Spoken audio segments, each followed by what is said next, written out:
Good evening, welcome back to my channel simple lifestyle with Debjani চ্যানেলে তোমাদের সকলকে স্বাগত। আমি দেবযানী। তোমরা সকলে কেমন আছো? আশা করি খুব খুব খুব ভালো আছো, আমিও খুব ভালো আছি। আর হ্যাঁ, হ্যাপি ধানতেরাস।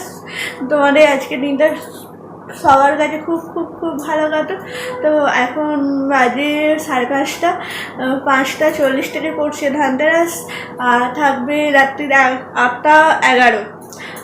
তো যেহেতু বাইরে একটু আধটু পুজো হয়, তো ধনতেরাসটাও পালন করা হবে ঘরোয়াভাবেই, আমরা নিজেরাই করব।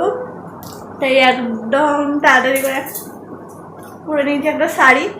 আর আমি কীভাবে আমি মা বোন বাড়িতে কীভাবে ধনতেরাস উৎসবটি পালন করি সেটা তোমাদের সাথে শেয়ার করবো। যদি ভালো লাগে তাহলে প্লিজ প্লিজ প্লিজ লাইক করো, শেয়ার করো, কমেন্ট করো, আর আমার চ্যানেলটিকে অবশ্যই সাবস্ক্রাইব করো, আর এইভাবেই আমার পাশে দেখো। তো চলো তাড়াতাড়ি করে পুজোটা স্টার্ট করা যাক। মা আর বোন ধানতেরাসের জিনিস কিনতে যাবে, তো আনলেই তারপর আমি এদিকে পুজোর জোগাড়টা মোটামুটি করবো। ততক্ষণ মা আর বোন চলে আসবে, তারপর পুজোটা আরম্ভ হবে। তো চলো তাড়াতাড়ি করে নিচে যাই, নিচে গিয়ে পুজোর জোগাড়টা আরম্ভ করি।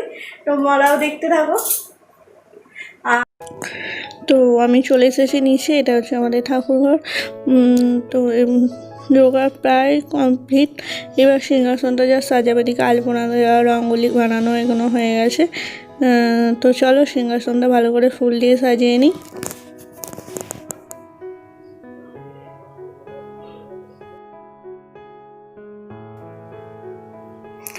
সিংহাসনটা ভালো করে কিছুটা সাজিয়ে নিয়ে তারপর একটি রেখাবে লাল কাপড় দিয়ে তাতে দিয়ে দিয়েছি গাছ কৌটোর ভিতরে রুপোর কয়েন, ময়ূরে পেখম, আর এদিকে 5টা কড়ি, এদিকে 2টো সুপারিতে লাল সুতো বেঁধে রেখে দিয়েছে। এদিকে সে রুপোর টাকা নিয়ে নিয়েছি একটি পইতে, আর হলুদ, আর গণপতি ঠাকুরের জন্য হলুদ আর দুব্বাকে লাল সুতো দিয়ে বেঁধে দিয়েছি।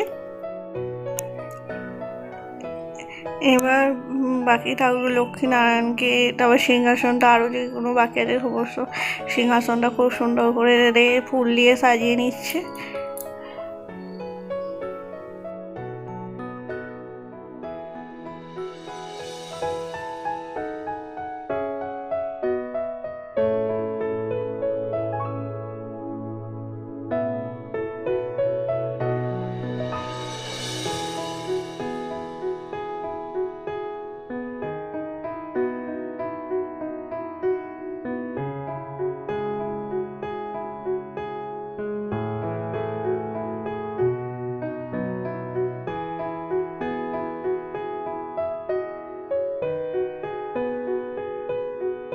এখানে 1214টা প্রদীপ সুন্দর করে সাজিয়ে রাখা আছে। মাটি পঞ্চপ্রদীপ আছে, সেটাও সোল্ডে দিয়ে রেখে দিয়েছে। এবার ডোম দিকটাকে রেডি করছে। এখানে রেডি করার পর এবার পঞ্চপ্রদীপটা রেডি করব। সমস্ত প্রদীপগুলোকে তেল দিয়ে সোল্ডেগুলোকে তেল দিয়ে প্রথমে রেখে দিচ্ছি, দিয়ে যখন জ্বালবো তখন এমনি তেল ঢেলে নেবো, তাহলেই হয়ে যাবে। তো চলো দাদাই করে রেডি করে নিয়ে মায়েরা আসার সময় হয়ে গেছে, তারপর মায়েরা এলে পুরো সবাই মিলে।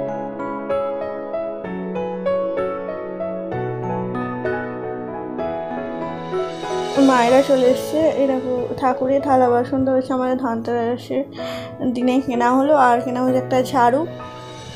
আর এবার ঠাকুরের নতুন থালা বাসনে গ্লাস দেওয়া হচ্ছে ধনে। সব শুনেছি যে ধানতেরাসের দিনে ধনে দিয়ে পুজো করলে নাকি ভালো হয়, তো তাই ধনে। আর এদিকে দিচ্ছি গোটা গরম মশলা, লবঙ্গ, আর ছোটো এলাচ, আর একটা দিয়েছি গোটা হলুদ দিয়ে রেখাপটাকে পূরণ করে নিচ্ছি। এবার ঠাকুরের পোশাকগুলো সাজিয়ে নেওয়া হয়েছে। একটা রেখাবি নিয়ে ঠাকুরের জন্য আনা হয়েছে মায়ের রকম মিষ্টি, সেগুলো মা রেখাবে সুন্দর করে সাজিয়ে দিচ্ছে, দিয়ে ঠাকুরের কাছে ধরে দেওয়া হবে। আর এদিকে যেমন তোমাদের বললাম যে রেখাবটা কিনে এনেছিলাম তাতে দিয়ে দিয়েছি ধনে, গোটা ধনে, গোটা গরম মশলা, হলুদ। আর এই ঠাকুরের আরেকটা প্রসাদ হচ্ছে চিড়ে আর বাতাসা। আর এদিকে 5 রকম মিষ্টি নিয়ে 5 রকম ফল নিয়ে নিয়েছি। তো এবার সমস্ত প্রদীপগুলোকে একে একে জ্বেলে দিচ্ছি। প্রথমে বোন জ্বালছে, কয়েকটা প্রদীপ বোন জ্বালে, তারপর মা জ্বাললো, বাকি প্রদীপগুলো আমি জ্বাললাম। তো প্রদীপগুলো জেলে নিই।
তো সমস্ত কিছু পুজো জোগাড় করে প্রদীপ জ্বালিয়ে নিয়ে আমি পুজো করছি, মা বোন সবাই মিলে একসাথে বসে পুজো করছি।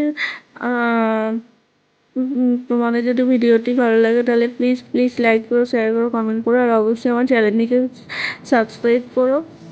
আর তোমাদের কার কার বাড়িতে ধনতেরাস পুজোটি করেছো সেটা অবশ্যই আমাকে কমেন্ট বক্সে জানিও।